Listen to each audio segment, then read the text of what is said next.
క్రీస్తునందు ప్రియమైన దేవుని సంఘమా,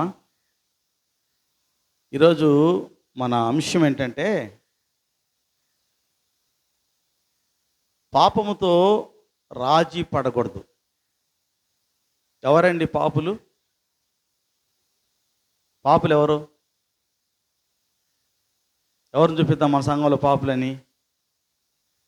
నేనైతే పాపినే, మరి మీరెవరో నాకు తెలియదు. కానీ బైబిల్ చెప్తుంది, ఏ భేదము లేదు, అందరూ పాపం చేసి మహిమను పొందలేకపోతున్నారు.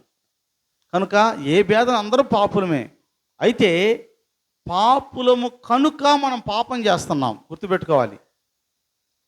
పాపాలు ఎందుకు చేస్తున్నామంటే పాపులం కాబట్టి పాపం చేస్తున్నాం. పాపం చేయటం వలన పాపులం కాల. జన్మతః పాపులం మనము. తల్లి గర్భం నుంచే పాపంలోనే మనం పుట్టాము. కనుక పాపంతోనే పుట్టాము. కనుక పాపులం కనుక పాపం చేస్తున్నాం. అయితే మన పాపాలని విమోచించడానికి, మన పాపపు శిక్ష నుండి విడిపించడానికి యేసు ప్రభు వారి లోకానికి వచ్చి ఆయన పరిశుద్ధ రక్తాన్ని కార్చి మనల్ని విమోచించి పరిశుద్ధులుగా మార్చడానికి ఆయన త్యాగం చేశాడు, ప్రాణత్యాగం చేశాడు.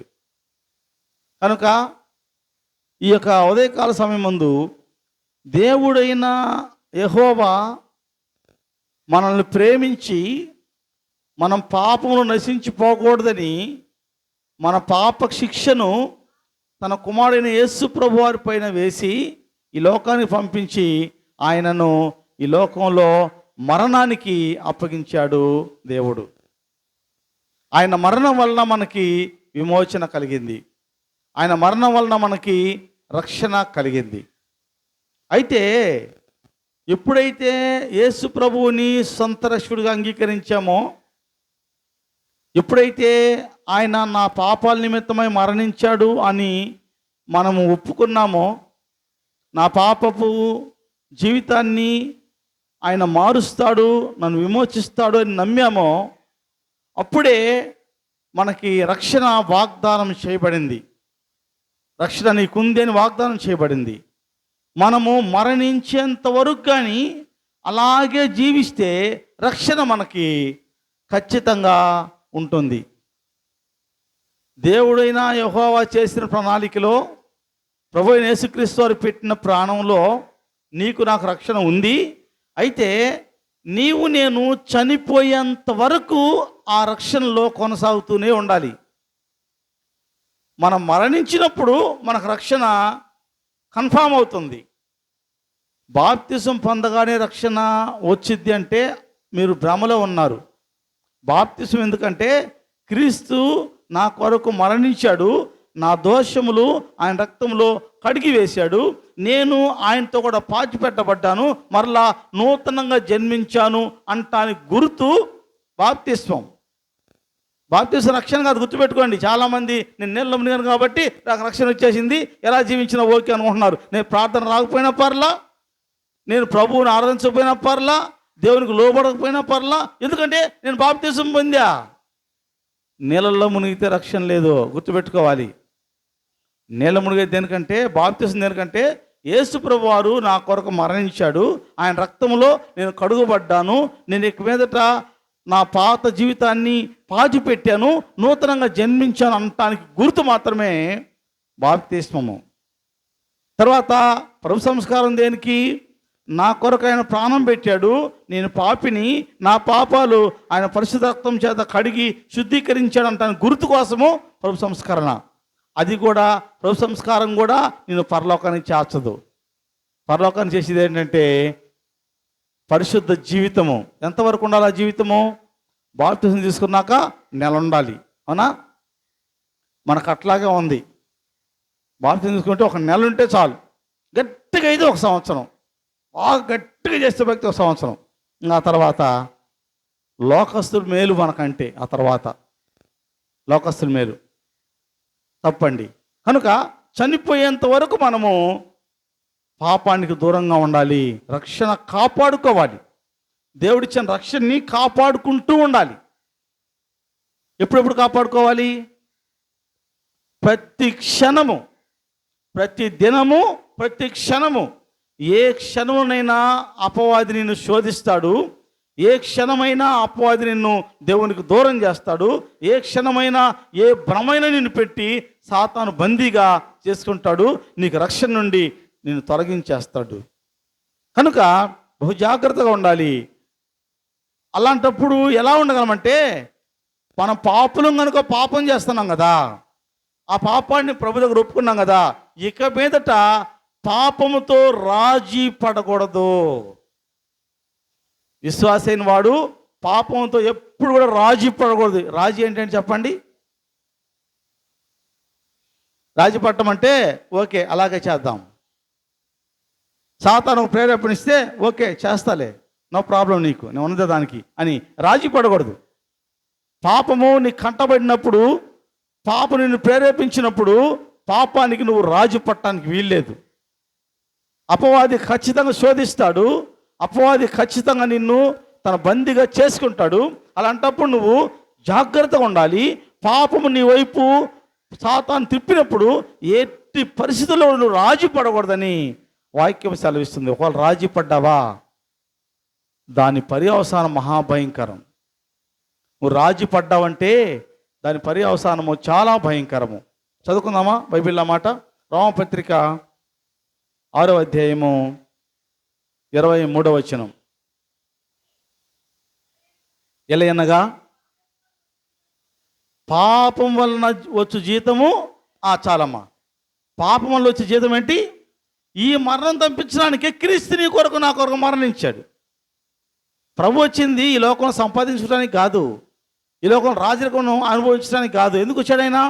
ఈ మరణం నుండి తప్పించడానికి నా మరణాన్ని ఆయన పైన వేసుకొని ఆయన మరణిస్తే, ఈనాడు నువ్వు పాపం చేసావంటే దానికి వచ్చే జీతం ఏంటి?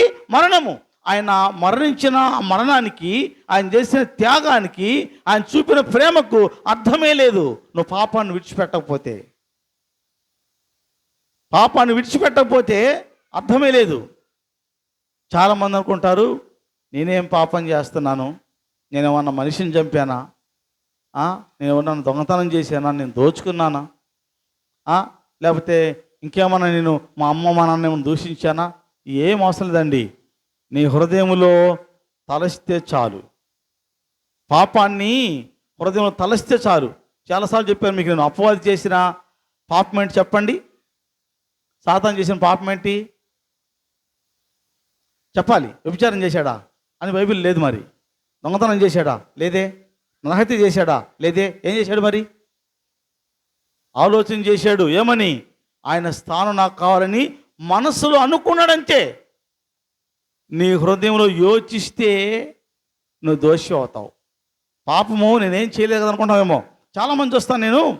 ఏమండి, ఇప్పుడు ఏదన్నా ఒక బజార్ని వెళ్తున్నామండి, వెళ్తుంటే ఒక బైక్ మీదనో నడిచో వెళ్తున్నాము. ఏం చూడాలి మనము అండి? రోడ్డు చూడాలి. లేక ఒక పనిలో ఉన్నాము, ఏం చూడాలి మనము?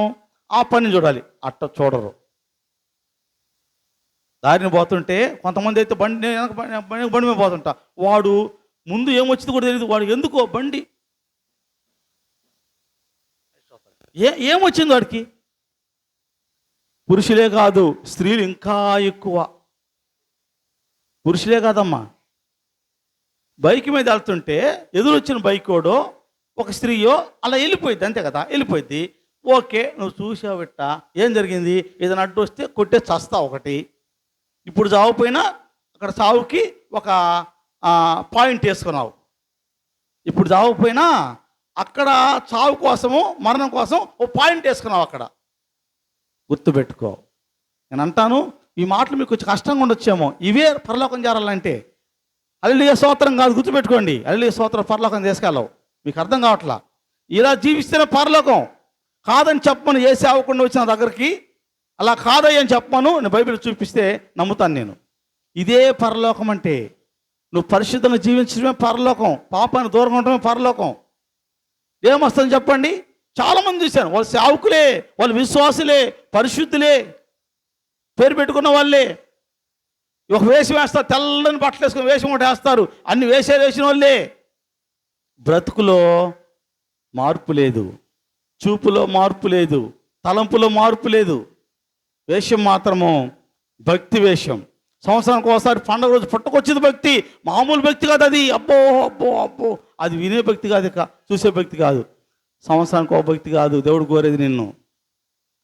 దినము అనుక్షణము అపవాది ఎప్పుడే నిన్ను శోధిస్తాడు. ప్రతి క్షణము నువ్వు ప్రభుకి సాక్షిగా ఉండాలి.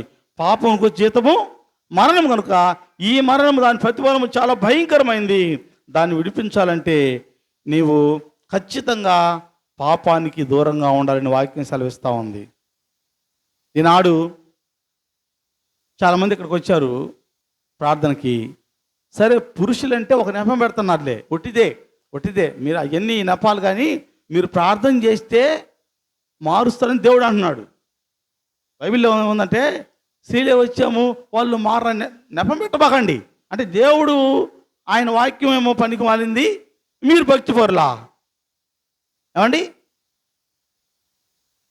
దేవుడేమో ఆయన వాక్యం ఏమో చెడ్డది, మీరే భక్తి పరులా? బైబిల్ ఏం చెప్తుంది? భార్య యొక్క చదవండి, పేతురు పత్రిక 1 పేతురు 3:1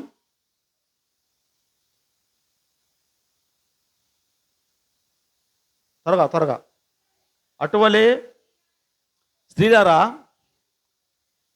మీరు మీ స్వపురుషులకు లోబడి ఎందువలన మీ సొంత పురుషులు ఎవరమ్మా? ఇప్పుడు తెలీదా మీకు సొంత పురుషులు ఎవరో? మీ భర్తే. తెలుసుకోవడం ఇప్పుడు సొంత పురుషులు మీ భర్తే. ఎవరు సొంత పురుషులు కాదు. అమ్మ నాన్న కావచ్చు, తాత కావచ్చు, పెద్ద నాన్న కావచ్చు, వాళ్ళు సొంత పురుషులు కాదు. నీ భర్తే నీ సొంత పురుష.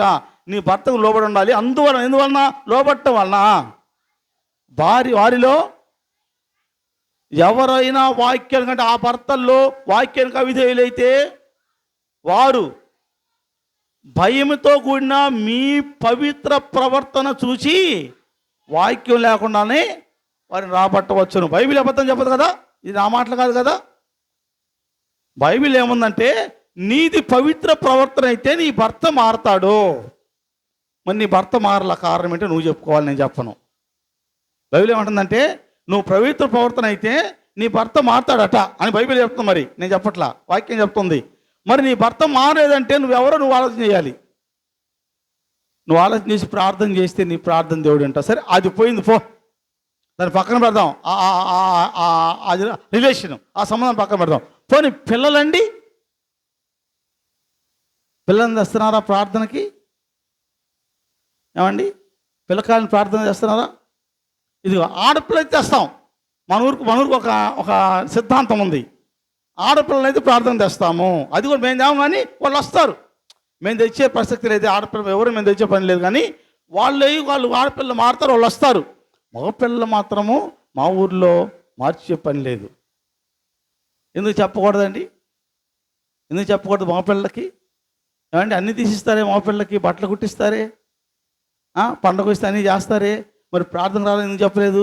ఎందుకు చెప్పలేకపోతున్నావు? భర్త ఎదుగు రమ్మని చెప్పలేకపోతున్నావు? ఒకరోజు నేను లెక్క అడుగుతాడు దేవుడు ఖచ్చితంగా. ఇదిగో ఈ మాట లెక్క అడుగుతాడు. అదిగో వాడు ఒకడు చెప్పాడే, మీకు తెలియకపోతే వాక్యం ద్వారా వాడు చెప్పాడే, ఏం చేసావు నువ్వు అంటే ఏంటి నీ సమాధానం? ఏంటి సమాధానం? నీకు రక్షణ పరలోకం కావాలా? నీ భర్తకు అవసరంలా, నీ పిల్లలకు అంతకంటే అవసరంలా. జాగ్రత్త. దేవునికి సంపూర్ణ కుటుంబం కావాలి. ఇదేమి వంతు కాదు. వంతుకు మా ఒక్కోడు, తర్వాత మీకు తెలుసా సామెత, పాలికి బక్కోడు. ప్రార్థనకి వంతు కాదండి. నీ కుటుంబంతో రక్షణ పడొద్దా? రక్షణ వద్దా నీ కుటుంబానికి? నువ్వు పోతే చాలా పరలోకానికి. నీ భర్త వద్దా? నీ పిల్లలు వద్దా? మాకేం మన ఏంటి? మీరే. నీకు నాకు దేవుడు బాధ్యత ఇచ్చాడు. ఎక్కడ అడుగుడి మీకు ఇవ్వబడి. ఏమడగాలి? పండగ వస్తుందయ్యా, డబ్బులు కావాలి. అప్పులు ఉన్నాయ్యా, డబ్బులు కావాలి. ఇల్లు కట్టుకోవాలయ్యా, అది అడగాలి. అవునా? అవి ఇస్తాడు ఆయన. ఆయనకు తెలుసు నీకేం కావాలో. నువ్వు అడగాల్సింది నీ కుటుంబ రక్షణ నిమిత్తమై, పాపం నుంచి బయటికి రావడానికి నువ్వు అడగాలి, ప్రార్థన చేయాలి. చాలామంది లేరు ఈ రోజున అలా ప్రార్థించే వాళ్ళు లేరు. ఒకవేళ అడిగినా కూడా రారులే అన్న, వాళ్ళే ఆడతారన్న ప్రార్థనకి.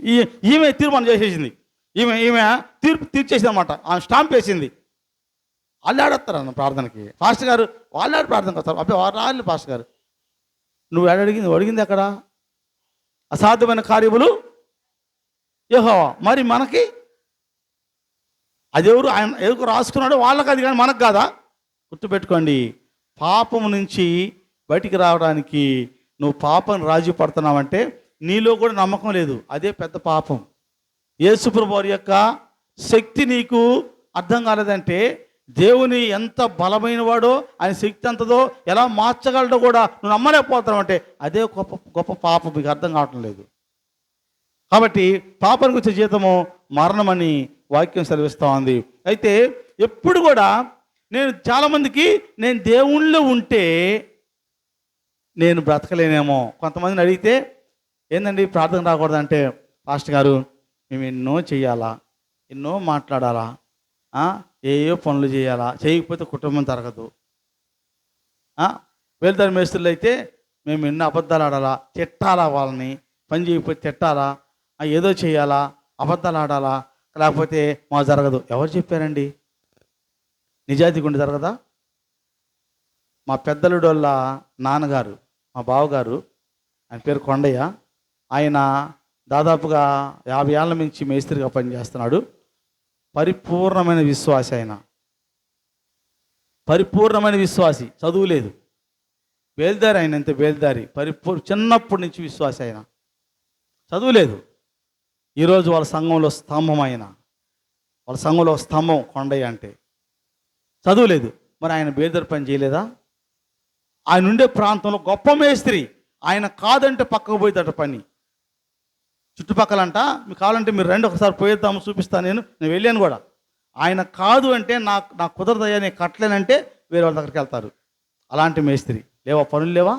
పరిశుద్ధంగా జీవిస్తే లేవా? అబద్ధం ఆడా? అది ఆయన పేరు, కొండయ్య అబద్ధమాడు. కొండయ్య మేస్త్రి అబద్ధమాడు. కొండయ్య మేస్త్రి టైం టు టైం చేస్తానంటే చేస్తాను, చేయనంటే చేయను. ఆయన అబద్ధమాడు. పేరు సంపాదించాడండి. ఆయనకి దేవుడు అవకాశం లేదా? గొప్పగా దీవించాడు ఆయన్ని. ఆస్తి లేదు, మళ్ళా మీరు ఆస్తి అంతస్తులు లేవు, తినటానికి ఉండటానికి ఏ శోధన, ఏ ఇబ్బంది లేదు ఆయనకి. ఆస్తులు సంపాదించాలి ఆయన, నాలాగే ఆస్తులు సంపాదించాల లేవు ఆయనకి, ఆస్తులు ఏం లేవు. కానీ తినటానికి ఉండటానికి ఎప్పుడు ఏనాడు కొరత పడలే ఆయన. అనారోగ్యాలు ఉన్న వాళ్ళకి శోధన తెస్తే సాతాండు ఎన్నో శోధనలు, అనారోగ్యము, ఎన్నో శోధనలు ఉన్నాయి. మందులు ఆడుతున్నాడు, దేవుళ్ళు వెళ్తున్నాడు. గమనించండి, పాపానికి ఎప్పుడు రాజీ పడకూడదు.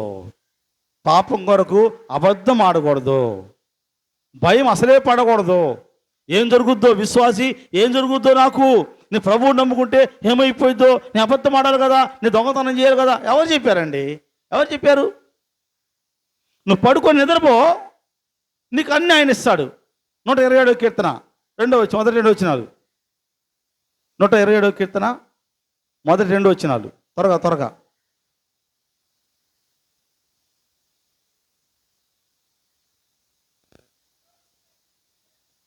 యెహోవా ఇల్లు కట్టించండి ఎడల దాని కట్టువారి ప్రయాసం వ్యర్థమే. యెహోవా పట్టణమును కాపాడని ఎడల దాని కావలికాయి వారు మేల్కొని ఉండుట వ్యర్థమే. మీరు వేకువనే లేచి చాలా రాత్రి అయిన తర్వాత పండుకొనుచు కష్టార్జితమైన ఆహారము తిరుచుంట కూడా వ్యర్థమే. తన ప్రియులు నిద్రించుచూ ఉండగా ఆయన వారికి ఇస్తున్నాడు. తన ప్రియులు ఏం చేస్తున్నారు? నిద్రపోతూ ఉంటే ఉదయాన్నే ఆయనకి బాధ. నా ప్రియుడు నిద్రపోతున్నాడే, నా ప్రియమైన బిడ్డ నిద్రపోతుంది, ఉదయాన్నే వాళ్ళకి అన్నం కావాలని వాళ్ళకి ఆయన బాధ, అది ఆయన బాధ్యత. అది నువ్వు నిశ్చింతగా నిద్రపో, ఆయన బాధపడుతున్నాడు. నీ చింత యావత్తు ఆయన మీద వేయాలి, నా మీద వేయాలి. ఆయనే చెప్పాడు, నువ్వు దేని గురించి చింతపడద్దు. చింతల కోసమని ఏదో చింతపడి ఏదో కోరి ఏదో చేయాలని చెప్పని ఈనాడు దేవునికి దూరం అయిపోతున్నాం. ప్రయాస ప్రయాస ప్రయాస ప్రయాస ఏమన్నదు, చినిగిపోయిన సంచి వేసినట్టే. సంవత్సరం అంతా ప్రయాస, సంవత్సరం లెక్కలు చూసుకుంటే ఒక 10,000 అప్పు, ఇంకా ఇంకొన్ని బాకీలు. ఏం రావట్లేదు. కారణం ఏంటి? ఏంటి కారణం? నేను అంటాను, సంపాదించడం అనేది గొప్ప ఆస్తి అని నేను చెప్పట్లా, అది దేవుని దీవెనని చెప్పట్లా. నీ సమృద్ధిలో దేవుడు నీకు కొరత లేకుండా చేస్తాడు. నువ్వు ఆయనలో ఉంటే నీకేది కొరత ఉండదు. యెహోవాను ఆశ్రయించే వారికి ఏ మేలు కొదువ ఉండదండి. మరి ఎందుకు ఉండదు కొదువ? ఎందుకు ఆలోచించేది మీరే. ఎందుకు కొదువ ఉంటుంది? యెహోవాను ఆశ్రయిస్తే ఏ మేలు కొదువై ఉండదట. మరి ఎందుకు కొదువుగా ఉంటుందంటే కారణాలు చెప్తారు. ఎందుకంటే బాప్తిసం ఉందయ్యా, అబ్బే ఇప్పుడు కాదన్నా, ఏమి నీ ఎన్నో అబద్ధాలు ఆడాలా, ఎన్నో చేయాలా, మేము ఎందుకు చేయాలి? అబద్ధాలు ఎందుకు ఆడాలా? ఎందుకు చేయాలా? భయం ఎందుకు పడాలా? భయం భయం భయం. చదువుకుందాం బైబిల్ ఒక మాట, నిర్గమకాండం 14వ అధ్యాయము, నిర్గమకాండం 14వ అధ్యాయము 13వ వచనం.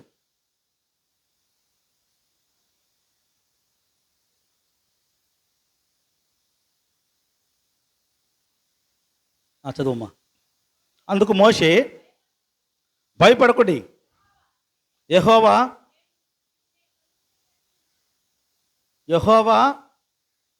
మీకు నేడు కలుగజే రక్షణను మీరు ఊరకుండి నిలుచుండి చూడుడి. చాలమ్మా. ఇక్కడ మోషే గారు అన్నారు ఈ పదం, ఈ వాక్యంలో భయపడకుడి అనే పదం చాలా ప్రాముఖ్యం. భయపడబాకండి. ఏ సందర్భం అంటే ఐగుప్తు దేశంలో బానిసలుగా ఉన్నారు. దాదాపుగా 400 సంవత్సరాల పైన వాళ్ళు బానిసలుగా ఉన్నారు. వారి బానిసత్వాన్ని, వారి శ్రమను, వారి కష్టాన్ని దేవుడు చూసి మోషేని పిలిచి, మోషే వెళ్ళి నా ప్రజల్ని వారి కొరకు నేను కనాను దేశాన్ని ఏర్పాటు చేశాను, తీసుకురా అన్నాడు. వెళ్ళాడు మోషే. ముందు సాకులు చెప్పాడు, నువ్వే వెళ్ళాలి, నేను తోడుగా ఉంటాను అన్నాడు. వెళ్ళాడు మోషే. తర్వాత అక్కడ 10 సూచక్రియలు చేశాడు, అద్భుతాలు చేశాడు. ఎర్ర సముద్రాన్ని పాయలు చేసి చివరి అద్భుతం అది బయటికి తీసుకొచ్చాడు. వీళ్ళు బయటికి రాగానే వీళ్ళు ఎర్ర సముద్రం దాకా వచ్చారు. ఇంకా బయటికి రాలి వాళ్ళు ఎర్ర సముద్రం దాకా వచ్చారు. రాగానే మళ్ళా వెనక్కి చూస్తే ఎర్ర సముద్రం ఏమో బాగా లోతైన సముద్రము, దాని వైశాల్యం తక్కువ కానీ సముద్రం లోతు కనుక పిల్ల ఎల్లా సైన్యం అంతా దాదాపుగా ఆ సైన్యం 6 లక్షల మంది ఉన్నారు. దాదాపు 20 లక్షల మంది దాకా ఉన్నారు ప్రజలు. పోవడానికి సముద్రం అడ్డొచ్చింది. వెనక తిరిగి చూసేసరికల్లా ఫరో మరలా రథాలు తీసుకొని సైన్యం తీసుకొని తరుముకొని వస్తున్నాడు. ఈ ప్రజలందరూ మోషే మీద సనుగుతూ ఉన్నారు. ఏమయ్యా దేవుడు అని తీసుకొచ్చావు బయటికి, నువ్వు అక్కడ సమాధులు నేను తీసుకొచ్చావా, ఈ సముద్రం చమ్మడం తీసుకొచ్చావు మమ్మల్ని అని నిందిస్తూ ఉన్నారు. మోషేని భయపడిపోతూ ఉన్నారు. ఒక మాట గమనించాలి, అంతకుముందు 10 జరిగినాయి. ఏంటి అవి? 10 ఇప్పుడే చెప్పాను. ఐగుప్తు దేశంలో దేవుడు 10 ఏం చేశాడమ్మా? అద్భుతాలే కదా. మరి ఇప్పుడే కదా చెప్పింది నేను. ఇప్పుడు చెప్పదు, మీరు వింటున్నారు కదా వాక్యము. ఐగుప్తు దేశం దేవుడు ఏం చేశాడు? అద్భుతం ఏం చేశాడు? 10 చేశాడు కదా. ముందు సముద్రం వచ్చింది, ఇంకోటి చేయలేమో అనుకుందాం, అప్పుడు 9 చేశాడు. ఇది 10 అద్భుతంలే, 9 చేశాడు దేవుడు. మరి ఇంకొక అద్భుతం ఉంది కదా, ఇది అసాధ్యమే, దేవుడు సాధ్యం కదా. వీళ్ళు భయపడచ్చునా? భయపడుతున్నారు. చదువుకుందాం అన్నమాట. 10వ వచనం. ఫరో సమీపించుండగా ఇశ్రాయేలీయులు కన్నులెత్తి ఐగుప్తీయులు తమ వెనక వచ్చుట చూచి మిక్కిలి భయపడి, ఈ భయము భయము భయము భయము ఇది మనకి ప్రాముఖ్యం. ప్రతి విషయంలో భయమే. ప్రభువు నమ్ముకుంటే ఏమవుద్దో భయం, పరిశుద్ధంగా జీవిస్తే ఏమవుద్దో భయము, అబద్ధం ఆడకపోతే ఏమవుద్దో భయము, అక్రమం చేయకపోతే ఏమవుద్దో భయము, మోసం చేయకపోతే ఏమవుద్దో భయము. ఏమవుద్దండి? ఏమవుద్ది? పరిశుద్ధంగా జీవించు, ఆయన ఒకడున్నాడు మనకి, సమస్తం చేయగల దేవుడు. అక్రమం చేస్తేనే బ్రతకాలి నువ్వు. రక్షణ కాపాడుకోవాలి. అక్రమం చేయకూడదు, అబద్ధాలు ఆడకూడదు, దుష్టత్వానికి గురి కాకూడదు, దుర్మార్గానికి మనం తలపడకూడదు, దుర్మార్గంతో చేతులు వేయకూడదు. గమనించండి, పరిశుద్ధంగా జీవించడానికి దేవుని యందు విశ్వాసం ఉంచడానికి నువ్వు సిద్ధపడాలి. భయపడాల్సిన అవసరం లేదు. ఇజ్రాయేల్ చూసారా, అక్కడ 9 అద్భుతాలు చేశాడు దేవుడు. ఏమండి, ఎంత విచిత్రం అంటే, ఏ తెగులు వచ్చినా ఐగుప్తీయులు వారి మధ్య నివసిస్తా, ఐగుప్తుల మధ్య ఇజ్రాయేల్ నివసిస్తూ ఉంటే, ఈ పక్కిళ్ళు, ఈ ఇల్లేమో ఇజ్రాయేలుడిది, ఈ ఇల్లేమో ఐగుప్తుడిది. ఈ ఇంట్లో కప్పలు, పాములు, పురుగులు, పేలు ఈ ఇంట్లో పడితే ఈ ఇంట్లో ఏం లేవండి. ఆలోచన చేయాలన్న వాళ్ళు, మరి ఎంత గొప్ప దేవుడు మన దేవుడు, ఎంత దేవుడు, ఇలాంటి దేవుడిని ఆరాధిస్తున్నాం మనము.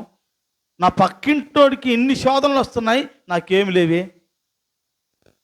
ఏమండి, ఆవు బుగ్గి వేస్తే వాళ్ళ దద్దుర్లు వచ్చాయి, పక్కింటోడి మీద ఆవు బుగ్గి పడింది, నా పైన పడలేదే దేవుడు. గాల్లో వచ్చే ధూళి కూడా నా పైన పడకుండా చేశాడు దేవుడు.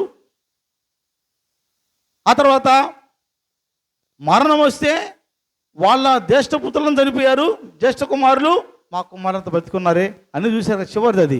ఎన్ని చూసినా దేవుని మీద నమ్మకం లేదు. ఈరోజు మన పరిస్థితి అలాగే ఉంది. ఎన్ని చూస్తున్నా దేవునిపైన నమ్మకం లేదు. నేను అబద్ధం ఆడకపోతే ఎట్ట బతకాలి, నేను తప్పు చేయబోతే ఎట్ట బతకాలా, నేను మోసం చేయబోతే ఎట్ట బతకాలా, ఒకరిని దోచుకోకపోతే నేను ఎట్ట బతకాలా, ఒకరిని కోల్చకపోతే ఎట్ట బతకాలా. లేదండి, పాపానికి దూరంగా ఉండమని వాక్యం సెలవిస్తుంది. ఇవన్నీ పాపాలే. నువ్వు భయపడ్డావా, పాపం నీ పొంచే ఉంటుంది, నీ వాకిట పొంచి ఉంటుంది పాపం. నువ్వు భయపడ్డావంటే. భయపడకూడదు. సమస్య ఏదైనా నా దేవునికి అప్పగిస్తాను. అదేమైనా సరే, ఏమైనా సరే దేవుడు ఉన్నాడు. భయపడ్డాను. 11 వచనం. అంతటి వారు మోషేతో, ఐగుప్తులో సమాధులు లేవని ఈ అరణ్యములో చచ్చుటకు మమ్మల్ని రప్పించుతావా? మమ్మల్ని ఐగుప్తుల నుండి బయటికి రప్పించి మమ్మల్ని ఇట్లు చేయనేలా, మా జోలికి రావద్దు, ఐగుప్తులకు దాసులమవుదామని ఐగుప్తులో మేము నీతో చెప్పిన మాట ఇదే కదా. మేము ఈ అరణ్యంలో చచ్చుట కంటే ఐగుప్తులకు దాసులు ఒకటి మాకు మేలని చెప్పేశారా. ఇంకా వెనకటి జీవితం మాకు మేలు, మాకు ఆ పాప జీవితమే మేలు, ఆ దుష్టత్వం మాకు మేలు, ఆ నీచ జీవితమే మాకు మేలు.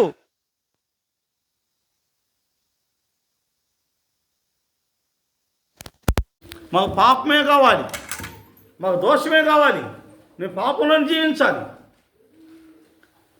దేవుడు నీకు మేలు చేస్తానంటే నాకు ఆ మేలు వద్దు. ఆయన ప్రేమ నాకు అవసరంలా, ఆయన కాపుదల నాకు అవసరంలా అంటున్నారు. మేము ఐగుప్తులో బానిస బతుక మాకు మేలు, అలా జీవించడం మాకు మేలు అంటున్నారు. మమ్మల్ని చంపడం తీసుకొచ్చావా? దేవుని యొక్క కార్యాలు మర్చిపోయారండి, మర్చిపోయారు ఇశ్రాయేలు దేవుని కార్యాలు. నా ప్రియమైన దేవుని బిడ్డ, ఈరోజు నీ విశ్వాసం ఎలా ఉంది? నువ్వు భయపడుతున్నావంటే దేవునికి దూరం అయిపోతున్నావు. వాళ్ళు భయపడతా ఉన్నారు. చదువుకుందామా? భయం వలన ఖచ్చితంగా నీకు విశ్వాసాన్ని పాడు చేస్తున్న వాక్యం సెలవిస్తూ ఉంది. నువ్వు భయపడితే నీ విశ్వాసాన్ని నువ్వే పాడు చేసుకుంటావు భయం వలన. కనుక గమనించండి,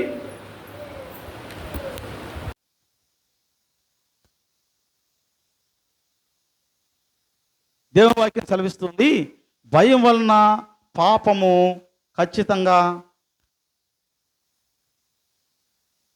భయం వలన నీకు నీ విశ్వాసాన్ని పాడు చేస్తుందని వాక్యం సెలవిస్తూ ఉంది. కీర్తన 46వ కీర్తన 1-2 వచనాలు.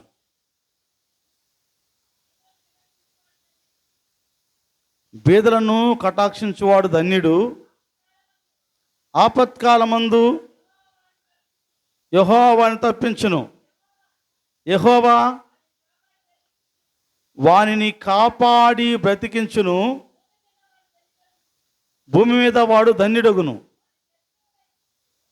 వాని శత్రువుల ఇచ్చకు నీ వాణ్ణి అప్పగింపవు. 3 కూడా అమ్మా, 46వ అధ్యాయము 1-3 వచనాలు.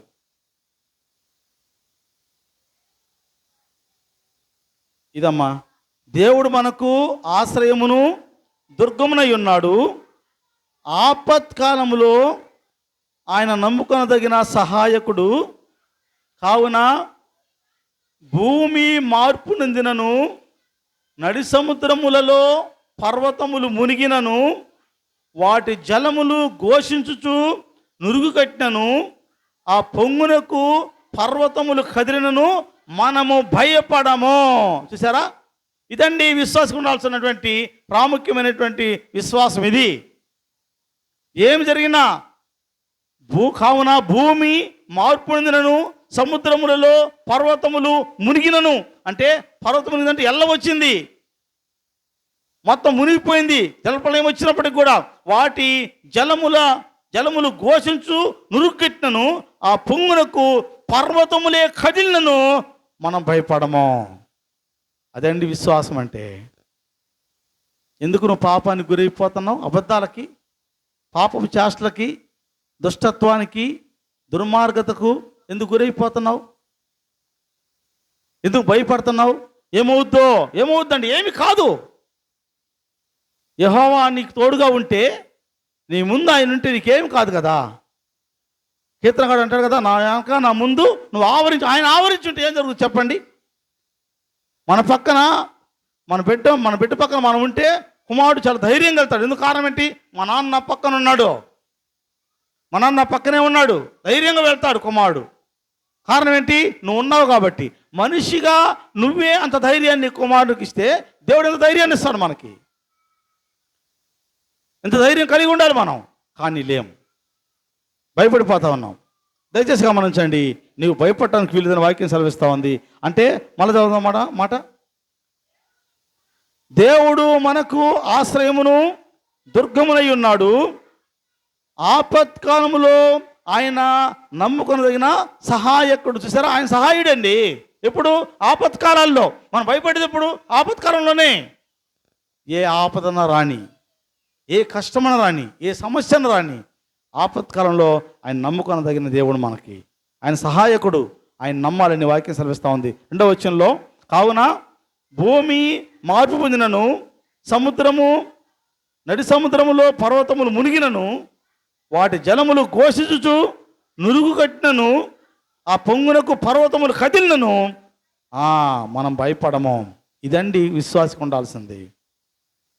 చివరి దినాల్లో నీవు పాపంతో రాజీ పడకూడదు, భయపడి పాపంతో రాజీ పడకూడదు. ఏం జరుగుద్దో అని పాపానికి రాజీ అవ్వద్దు.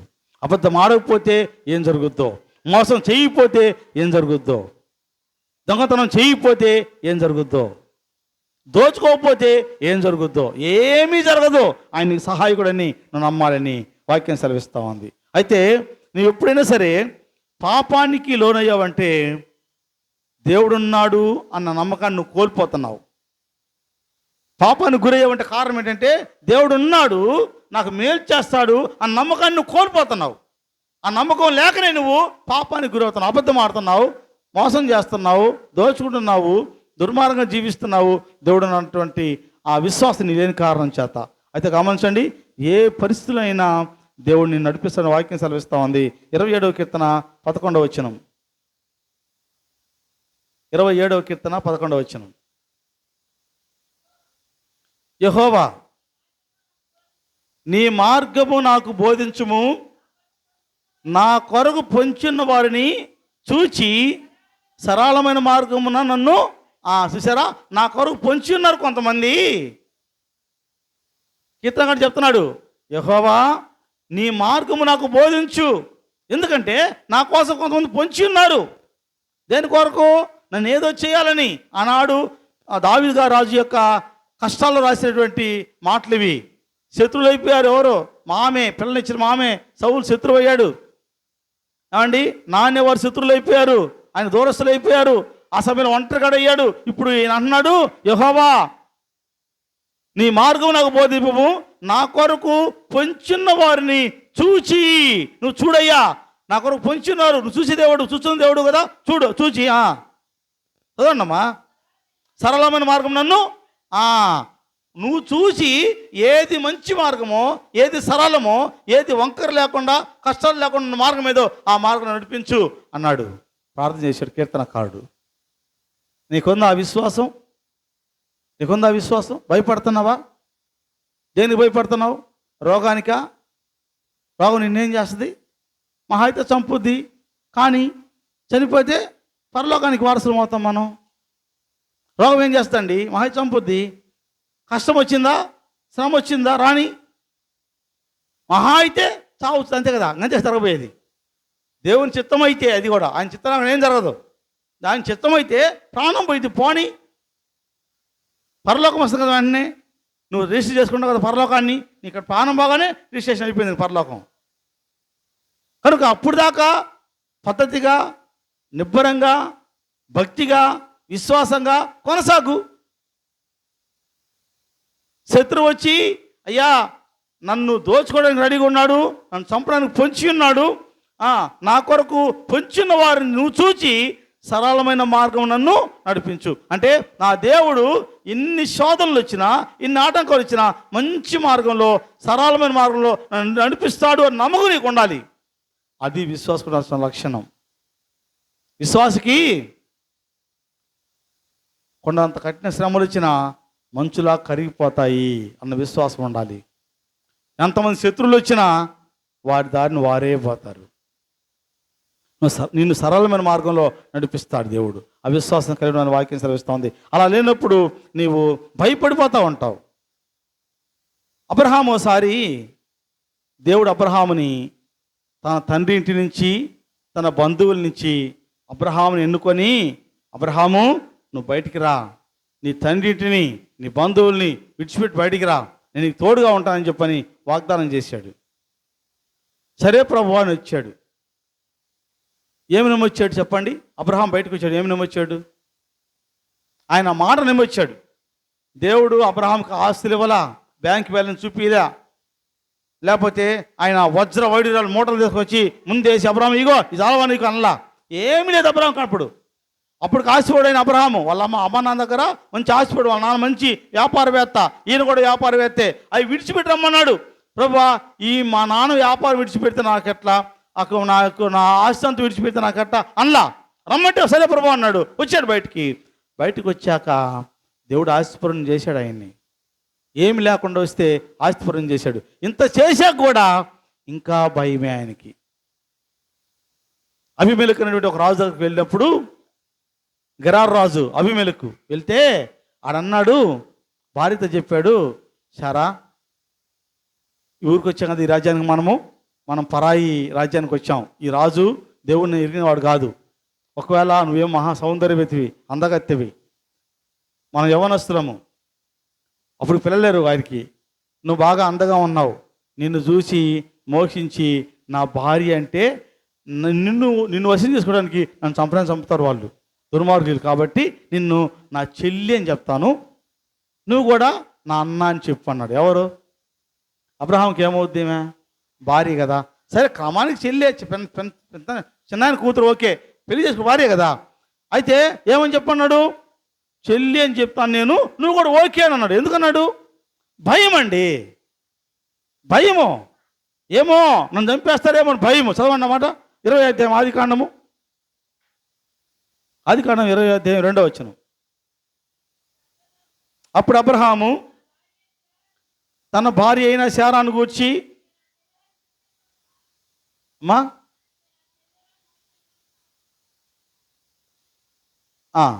చదవమ్మా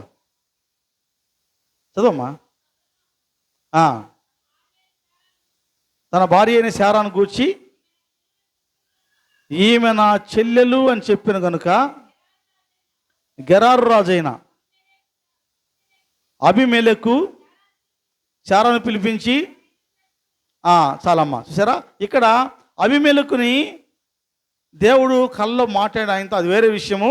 అంతకుముందు ఇప్పుడు వాస్తవంగా ఆయన అంటాడు, ఎందుకు నా భార్య అని చెప్పలేదు? అబీమెలెకు ఏమంటాడంటే, నా భార్య ఎందుకు చెప్పలేదు, నాకు చెల్లి అని చెప్పేవేంటి? నీ భార్య అని చెప్పుంటే నేను పాపం చేయనుగా, ఇప్పుడు నేను పాపం చేసి ఉంటే నాకు ఎక్కువ పాపం ఒడిగట్టడానికి నువ్వు ప్లాన్ చేసావుగా అని అబ్రహాంతో అంటాడు. అంటే రాజుగారు ఇంకా శారాన్ని మోహించలా, రాజుగారు ఇంకా శారాన్ని తీసుకెళ్ళా, రాజుగారు ఇంకా శారాన్ని పాడు చేయలా, రాజుగారు ఇంకా అబ్రహాం చంపలా. ఈయన ముందే ఊహించాడేమని, నేను ఇప్పుడు పోతున్నాను నా దేశానికి, నా భార్య అందగత్తె, కనుక ఆ రాజు నా భార్య కోసం నన్ను చంపేస్తాడు అని ముందుగా ఈయనన్నీ ప్లాన్ చేసుకొని భయపడి నా చెల్లి అని చెప్తాను, నువ్వు కూడా నా అన్న అని చెప్పని చెప్పాడు. మనదమ్మ మాట. అప్పుడు అబ్రహాము తన భార్య అయిన శారాను గూర్చి, ఈమె నా చెల్లెలు అని చెప్పాను. సరే నా చెల్లెలా ఎందుకు చెప్పాడు అన్నమాట? భయము. నువ్వు విశ్వాసవే, నీకు విశ్వాసం ఉంది, అమ్మో ఏం జరుగుద్దో, ఏమైపోయిద్దో, ఎవడేం చేస్తాడండి, ఏం జరుగుద్దండి, ఏం జరుగుద్ది? నువ్వు విశ్వాసం అయితే, దేవుని బిడ్డ అయితే నీకేం జరగదు. 10,000 మంది నీ పైకి వచ్చినా నిన్నేం చేయలేరు. వాక్యం చేస్తుంది ఆ మాట. ఒకరిద్దరు కాదు, 10,000 మంది వచ్చినా నిన్నేమి చేయరు. కారణం ఏంటి? నీ పక్షాన ఎవరు ఉన్నారు?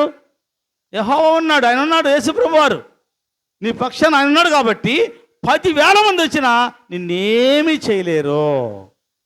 నువ్వు నిశ్చింతగా ఉండొచ్చు. ఏ దారిని వస్తారో ఆ దారినే వెళ్ళిపోతారు. నీ శత్రువు నీ మీదకి 7 త్రోవలు వచ్చి, ఒక త్రోవను వచ్చి 7 త్రోవలు పారిపోతారట. నువ్వు దేవుని బిడ్డవైతే, నీకు విశ్వాసం ఉంటే, నీ శత్రువులు వారు ఒక త్రోవను వచ్చి 7 త్రోవలు, అంటే వాడికి ఒక దారి తరిగిదోడికి ఇటు పోవాలని అర్థం కాదన్నమాట. అంత పరారైపోతాడు నేను అర్థం. అక్కడ నీ జోలికి వస్తే వాడు ఎటు పోవాలని అర్థం కాదు వాడికి. అలా చేస్తాడు దేవుడు. ఎందుకు భయపడుతున్నావు నువ్వు? ఏ సమస్య అయినా నీకు ఒక సమస్య వస్తే ఆ సమస్య అది భయపడుద్ది. ఎటు పోవాలన్నా నా దారి ఏందా అని. నువ్వు ఎందుకు భయపడుతున్నావు? నిశ్చింతగా ఉండు. అయితే నిశ్చితంగా ఉండే ముందు ఏం చేయాలి?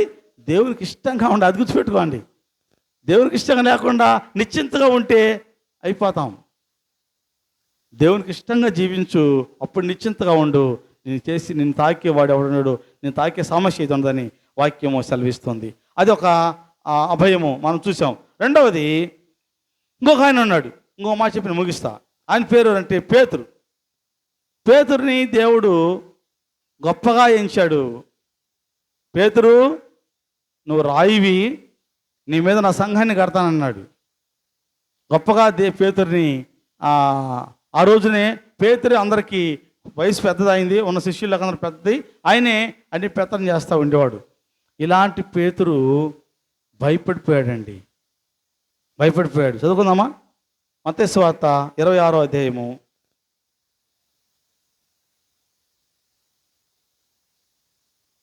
మత్తయి సువార్త 26వ అధ్యాయము 69వ వచనం. 26-69 నుంచి. పేతురు వెలుపట ముంగిట కూర్చుని ఉండగా ఒక చిన్నది అతని వద్దకు వచ్చి, నీవును గలిలయుడకు యేసుతో కూడా ఉంటివి కదా అనెను. అందుకు అతడు, నేను ఉండలేదు, నీవు చెప్పు సంగతి నాకు తెలియదని అందరి ఎదుట అనెను.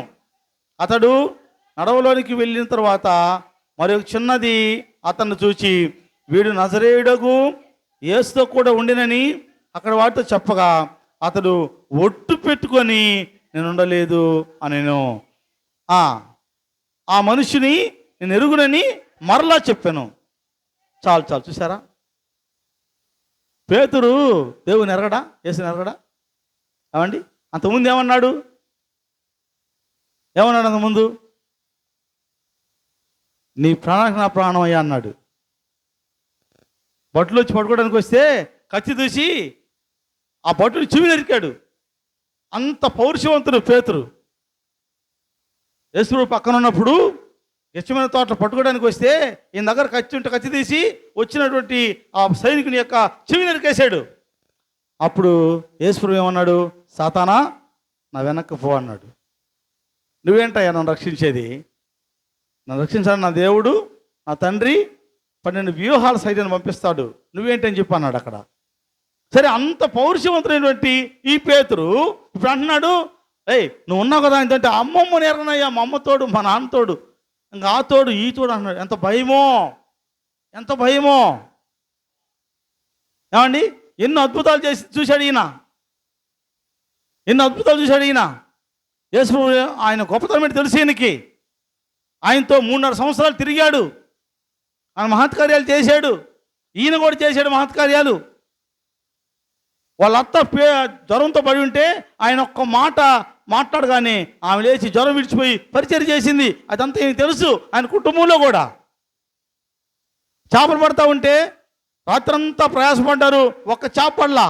ఆయన నోటి మాటతో పేతురు లోతుకు పోయి వలయమంటే వలేస్తే వల పిగిలిపోయేంతగా విస్తారమైన చేపలు పడ్డాయి. అన్నీ ఈయనకి తెలుసు. ఇన్ని తెలిసిన పేతురు భయపడిపోయాడండి. నువ్వు ఉన్నావు కదా అంటే మా అమ్మ తోడయ్యా, మా నాన్న తోడయ్యా, నేను ఎరగనయ్యా, అసలు ఎవరు నాకు తెలియదయ్యా. తెలియదా పేతురికి? ఏంటి కారణం? భయం. భయం. ప్రియమైన సహోదరి సహోదరుడా, భయపడుతున్నావా? సమస్య వస్తే భయపడుతున్నావా? అమ్మో ఏం జరిగిపోయిందని. కష్టం వస్తే భయపడుతున్నావా? ఏమండి, కుటుంబ పరిస్థితులు బట్టి భయపడుతున్నావా? వచ్చిన వ్యాధికి భయపడుతున్నావా? లేక శత్రువుకు భయపడుతున్నావా? సమస్యకు భయపడుతున్నావా? దేనికి భయపడుతున్నావు? భయపడాల్సిన అవసరం లేదు. ధైర్యంగా ఉండమంటున్నాడు దేవుడు. నిబ్బరం కలిగి ధైర్యంగా ఉండమని యెహోషువ దేవుడు చెప్పాడు.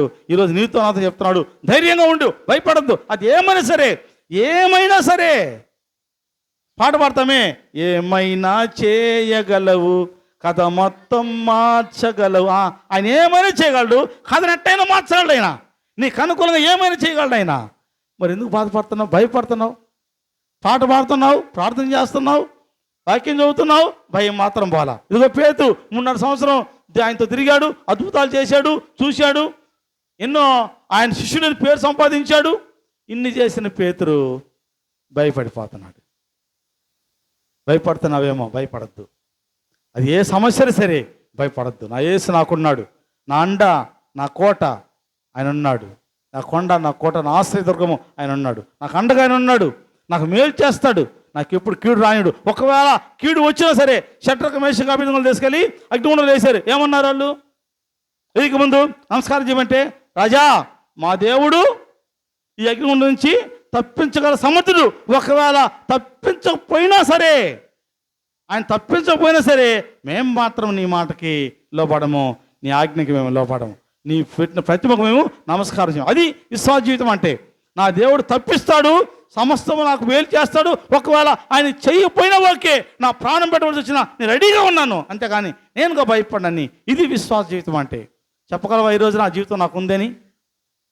నువ్వు చెప్పలేకపోతే నువ్వు ఇంకా క్రీస్తులో లేవు. ఆ నమ్మకం నీకు లేకపోతే నువ్వు ఇంకా క్రీస్తు బిడ్డవు కాదు.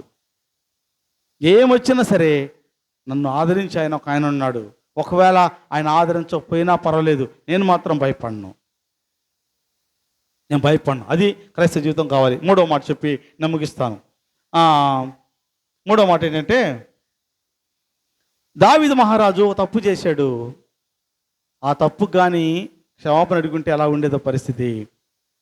ఆయన భయపడిన కారణం చేత చాలా ఇబ్బందులు పడ్డాడు.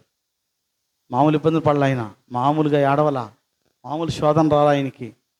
ఆయన కష్టాలు మామూలు. కొండల్లోకి వెళ్ళి, మహారాజుగా సింహాసనం మీద ఉన్నవాడు కొండలకు వెళ్ళి చెప్పులు నెత్తిన పెట్టుకొని కొండలు ఎక్కాడు ఏడ్చుకుంటా. శత్రువులు కొడుకే, కుమారుడే అభిషేకం తరుముకుంటే పరిగెడతా పారిపోయాడు. ఎందుకు కారణం చేత? తర్వాత కుమారుని దేవుడు చంపేశాడు. ఏంటంటే భయం చేత. భయం ఆయనకి. భయం. చదువుకుందామా 2 సమూయేలు 11వ అధ్యాయము. 2 సమూయేలు 11వ అధ్యాయము. ఒక మాట చెప్పి ముగిస్తా. సమూయేలు 2వ గ్రంథము 15వ అధ్యాయము 11వ అధ్యాయము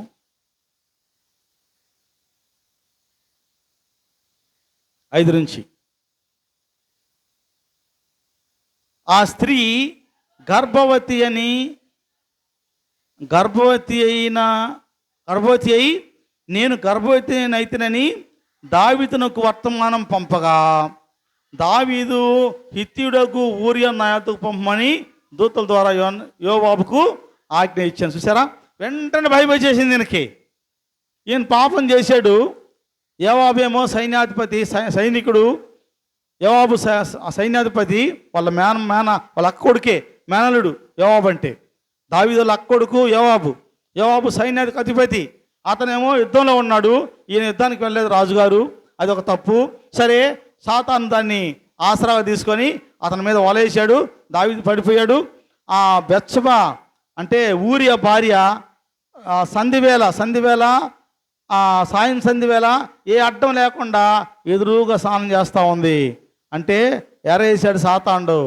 ఇక దావీదు మిద్ది మీద తిరుగుతున్నాడు. సాయంకాలం వేళ చూశాడు, బట్టలను చెప్పాడు, తీసుకురండి అన్నాడు. పాపం చేశాడు, అయిపోయింది. ఈ మహాతల్లి వచ్చి పాపం చేసి స్నానం చేసి ఇంటికి పోయి నా పుత్ర పోయింది అనుకుంది. ఉన్నారు ఇప్పుడు ఉన్నారు. మహాతల్లు ఇప్పుడు కూడా ఉన్నారు. చేసి స్నానం చేసేసి అపవిత్రపోయిందని వాళ్ళు చదవడం అన్నమాట. నేను చెప్పడం కాదు. 4వ వచనం, 11:4, 11వ అధ్యాయము 4వ వచనము. దావీదు దూతల చేత ఆమెను పిలువనంపెను. ఆమె అతని వద్దకు రాగా అతడు ఆమెతో శయనించెను. కలిగిన అపవిత్రత అంటే భర్త కాకుండా వేరొకరితో, వాడు రాజు కానీ వాడు మంత్రి కానీ ఎవడైనా సరే భర్త తప్ప వేరే వాడితో చేసే అపవిత్రతే. ఆ అపవిత్రత పోగొట్టుకొని మరలా ఇంటికి వచ్చాను. అంటే అపవిత్రత అంటే ఎలా పోయిందమ్మా? స్నానం చేసింది ఏమే. రాజుగారితో పాపం చేసి స్నానం చేసి అపవిత్రత పోయింది అనుకుంది. లేరా? ఉన్నారు ఈరోజు కూడా. నాకు ఒక మహాతల్లి తెలుసు, ప్రార్థన చేసుకుని వచ్చిందంట. పాపం చేయడానికి పోతూ ప్రార్థన చేసుకుని వచ్చిందంట. ఏమని? ప్రభువా, నేను ఎవరికంట కనపడకూడదయ్యా, ఎవరికంట పడకుండా నీ పాపం చేసి పోవాలని. ఆమె ఎంత మహాతల్లిలో, ఆమె ఎంత భక్తురాలు అబ్బా. ఆమె భర్తకు దూరంగా వేరే వాడితో పోతూ ఇంటి దగ్గర ప్రార్థన చేసుకోపోయిందంట. ప్రభువా, నేను పోతున్నానయ్యా, ఎవరికంట పడకూడదు, నువ్వే కాపాడాలయ్యా. అరే రే రే రే ఎట్లా ప్రార్థన తయారైపోయి చూడండి విశ్వాసులకి. ఇది నిజమని నేను చెప్పేది, మా ఊర్లోనే అబద్ధంగా నేను చెప్పేది, నిజం నేను చెప్పేది. ఇక్కడ నిలబడి చెప్తున్నాను, నేను అబద్ధం చెప్పను, నాకు భయం అబద్ధం అంటే. ఉన్నారు మేధావులు, అలా ప్రార్థన చేసేవాళ్ళు ఉన్నారు. పాపానికి పోతూ దొంగతనానికి పోతూ ప్రార్థన చేస్తారంటే ఏమని? ప్రభువా, ఈరోజు బాగా డబ్బులు రావాలా. ఎట్లా రావాలా? ఎవరిని దోచుకోవాలా అంటే ఎవరిని దోచుకోవడానికి డబ్బులు ప్రార్థించుకొని పోతారంట కొంతమంది బ్యాచ్. వాడికి అన్యాయం చేయడానికి పోతే ప్రార్థన చేసుకొని పోతారు. ఈయన ఏమని? ప్రభువా, వాడికి అన్యాయం చేయాలయ్యా, వాడిని నాశనం చేయాలా, ఎట్లా చేస్తావు అంటాడు. నీ ప్రార్థన దేవుడు జాగ్రత్త జాగ్రత్త. ఎలాంటి ప్రార్థన చేస్తున్నావు? దేవుని దగ్గర ఇష్టానుసారంగా మాట్లాడితే ఆయన ఒప్పుకోడు. పర్యవసానం గుర్తుపెట్టుకోవాలి. ఒక మాట చెప్పనా? గన్ అంట, తుపాకీ ఉంది కదా, తుపాకీ గన్లో లోపల ఏదన్నా చిన్న నలుసు కానీ ఏదన్నా చిన్న రాయి కానీ అడ్డు పెడితే కాలిస్తేనట అది రివర్స్ వచ్చేస్తుందట. అటు వెళ్ళాల్సినటువంటి ఆ బుల్లెట్ కాలిస్తే బుల్లెట్ కొన్ని కిలోమీటర్లు వెళ్ళుద్ది, వాడిని చంపేస్తుంది బుల్లెట్. అదే బుల్లెట్ లోపల ఏమన్నా కానీ చిన్న రాయి నలుసు లోపల ఉంటే ఆ బుల్లెట్ అటు పోయే ఫాస్ట్ బుల్లెట్ రివర్స్ వచ్చేదంట. అంటే నేను కాలిస్తే నేను చేస్తాను. అలాంటిది దోషం పెట్టుకొని ప్రార్థన చేస్తే నువ్వు ఎఫెక్ట్ నీకే అర్థం కావట్లా. దోషం లేకుండా ప్రార్థన చేసి అక్కడికి వెళ్ళుద్ది. దోషం పెట్టుకొని ప్రార్థన చేసామనుకో మళ్ళీ రివర్స్ వచ్చేది గుండి. నీకు అర్థం కావటంలా. చాలామందికి అర్థం కాక వెళ్ళిపోతున్నారు ఆ విధంగా. అర్థం చేసుకోండి, జాగ్రత్తగా ఉండండి దేవుని దగ్గర. ఆశామాషాలు దేవుని దగ్గర వద్దు. ఆయన నరుడు కాదు, అబద్ధం మాటకు ఆయన నరుడు కాదు, పాపం చేయడానికి ఆయన నరుడు కాదు. కాబట్టి పరిశుద్ధంగా జీవించాలి. సరే, ఇప్పుడు ఈయన సరే బెత్షెబాను పిలిపించాడు, పాపం చేశాడు. ఈమెమో స్నానం చేసి అపవిత్రత పోయిందనుకుందామే. స్నానం చేశాను కాబట్టి అపవిత్రత పోయిందని చెప్పని పోయి పడుకుంది. దేవుడు కొంతమంది సంవత్సరాలు గడిచిపోతున్న గర్భఫలం ఉండట్ల కొంతమందికి. దేవుడు చూసావా, ఆమె చేసేది పాపమే. అట్ట పోయి ఆ రాత్రి అతనితో గడిపిందో లేదో తెల్లారిసరికల్లా మళ్ళా ఆమె గర్భవతి అయిపోయింది. వర్తమానం పంపింది రాజుగారికి, అయ్యా నేను గర్భవతినయ్యా, నాకు నెలసరి ఆగిపోయిందయ్యా, రాజా నువ్వేం తప్పు చేస్తేవి, నన్ను రమ్మంటే నేను వస్తేని, ఇప్పుడు నాకు గర్భఫలం వచ్చేసింది, రేపు నా భర్త వస్తాడు, ఇప్పుడు పోయి 6 నెలలు అవుతుంది నా భర్త పోయి, నేను వస్తే రేపు 6 నెలలు పోయి ఆయన పోయి 6 నెలలు అవుతుంది, రేపు వస్తాడు, వచ్చాక నేను గర్భంతో ఉంటే ఏంటి నీ గర్భం ఉంటారు కదా, నేనేం చేయాలి అంటే ఇప్పుడు రాజుగారికి అరికారి కింద దుమ్ములేస్తుంది.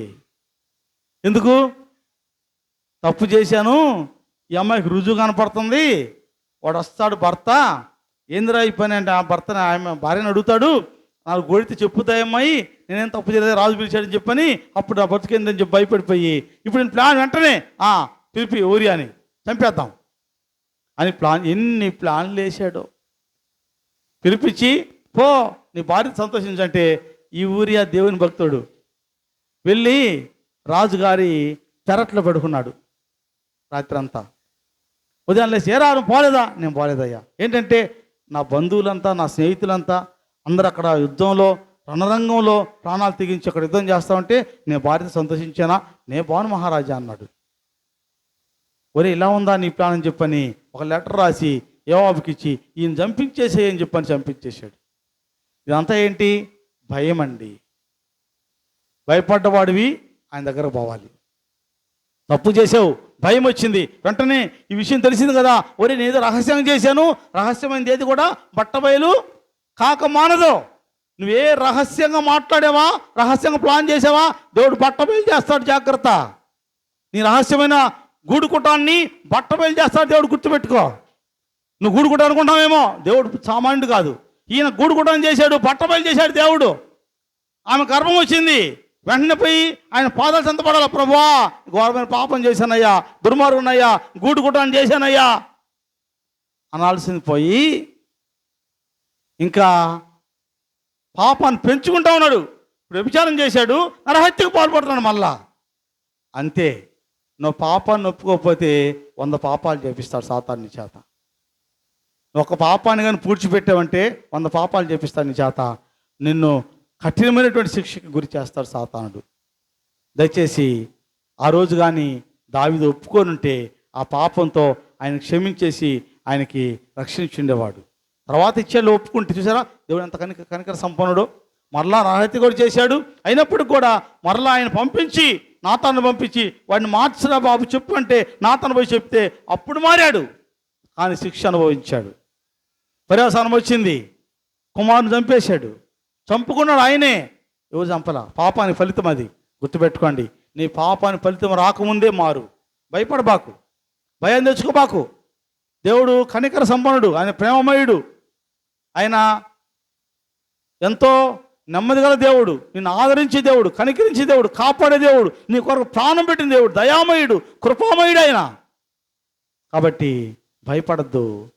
ప్రభుకి సాక్షి జీవించడానికి నీ పాపాన్ని ఒప్పుకొని విడిచిపెట్టి, అది ఏమైనా సరే, ఎంత కఠినమైన పరిస్థితి వచ్చినా నా దేవుడు నాకున్నాడు, ఆయన ఉండగా నాకేది వద్దు కాదు, నేను ధైర్యంగా ముందుకు వస్తానని చెప్పని సింహం పిల్లలు లేమిగలవై ఆకలిగున్నను యెహోవాను ఆశ్రయించు వారికి ఏ మేలు కొదువై ఉండదు. అసలు కొదువే ఉండదు. నీకు ఎందుకు కొదువు ఉంటుందంటే నువ్వు ఆయన నమ్మక ఆశ్రయించుకొని. శోధనలు వస్తాయి, బాధలు వస్తాయి, అనారోగ్యాలు వస్తాయి, ఇంకా బలహీనతలు వస్తాయి, అవమానాలు వస్తాయి, నిందలు వస్తాయి. ఏ వచ్చినా ఐ డోంట్ కేర్ అన్నది. నేను లెక్క చేయను సాతానా, నేను లెక్క చేయను, నిన్ను తీసుకురా, నేను లెక్క చేయను నిన్ను. నా వెనక నా రాజు ఉన్నాడు, నా రారాజు నా వెనకున్నాడు, ఆయన ఏమైనా చేయగలడు, నిన్ను లెక్క చేయని చెప్పని ముందుకు వెళ్ళాలి. అది పరిపూర్ణమైన విశ్వాస జీవితము. అలాంటప్పుడు నువ్వు పాపంతో రాజీ పడకుండా జీవించగలవు. ఇలాంటి విశ్వాసం ఉన్నప్పుడు పాపానికి నువ్వు రాజీ పడవు. ఎందుకు రాజీ పడుతున్నావంటే నీకు విశ్వాసం లేని కారణం చేత. కనుక ఇక మీదట ఎన్నడూ నేను రాజీ పడిన పాపంతో నీతో సహవాసం కలిగి ఉంటాను, నీకు సాక్షిగా జీవిస్తానని చెప్పని తీర్మానం చేసుకోవాల్సిందిగా ప్రభువు కోరుతున్నాడు. అటు కృపా దీవెన ఆశీర్వాదము అటు తీర్మానము దేవుడు మనకు సమృద్ధిగా అనుగ్రహించును గాక. ఆమేన్. తల వంచండి, ప్రార్థన చేసుకుందాం. పరిశుద్ధమైన తండ్రి, మీ పరిశుద్ధ నామానికి స్తోత్రాలు. దేవా, మీ సన్నిధిలో ప్రార్థన చేస్తున్నాం నాయనా. మా జీవితంలో ప్రభా మేము భయపడుతున్నామేమో, మా జీవితంలో ప్రభా మేము ఇంకా తండ్రి పాపానికి చోటిస్తున్నానేమో దేవా, పాపాన్ని విడవలేకపోతున్నామేమో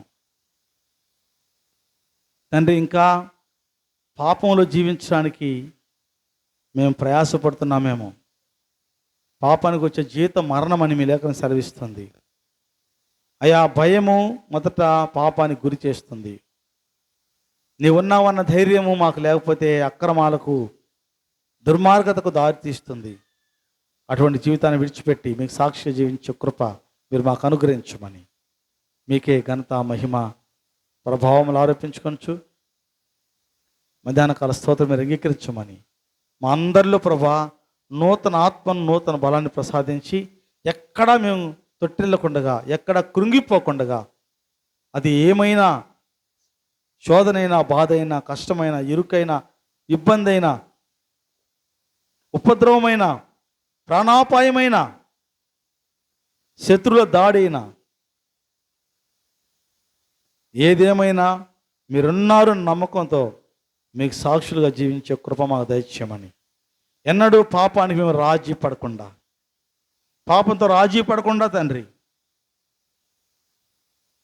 భయానికి గురైపోయి పాపానికి రాజీ పడకుండా, భయమును వీడి, భయము ఉరి తెస్తుందని మీ లేఖనం సెలవిస్తుంది ప్రభా. ఉరి తెచ్చే భయాన్ని మేము విడిచిపెట్టి మీకు సాక్షార్థం జీవించే భాగ్యం మాకు దయచేయమని, మధ్యాహ్నం కాల స్తోత్రం మీరు అంగీకరించమని, ముందున్న మా భావి జీవితాలు మీ పైన, మా జీవితాలు తండ్రి పరిపూర్ణంగా తండ్రి ఆనుకొని మీలో జీవించి మీ యొక్క పరిశుద్ధమైన రక్షణ, ఆదరణ, కృప, దీవెన పొందుకుండే ధన్యత మా అందరికి దయచేయమని, మీకే ఘనత, మహిమ, ప్రభావములు ఆరోపించుకొనచ్చు యేసుక్రీస్తు వారి అతి శ్రేష్టమైన నామమున ప్రార్థించి బ్రతిమాలి అతి వినయంతో అడిగి వేడుకొంచున్నాం పరమ తండ్రి. Amen, amen.